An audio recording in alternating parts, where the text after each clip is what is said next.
This sculpture was produced by David Wynne, who was a self-taught sculptor who set up a studio in Camden Hill in Holland Park in the 1950s. I love the idea that Wynne was self-taught. Perhaps he shunned art school to really focus on how he wanted to be an artist.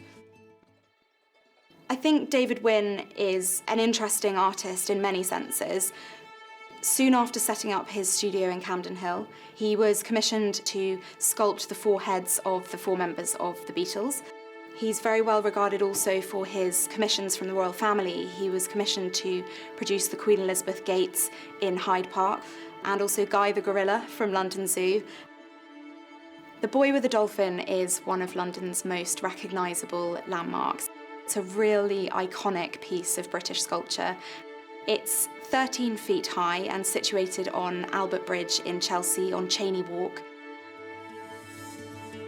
David Wynne actually studied zoology at Cambridge University, and I think his passion for the natural world, his passion for animals, their movement really comes across in this beautiful sculpture.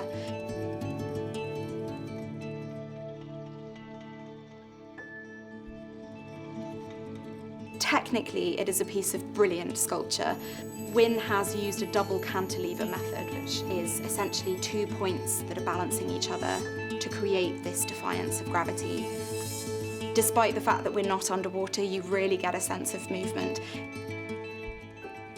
The wonderful personal thing, which is one of the reasons I think it's so beautiful, is Wynne depicted here his son, Roly or Roland, who was 9 years old at the time that he conceived this in 1973.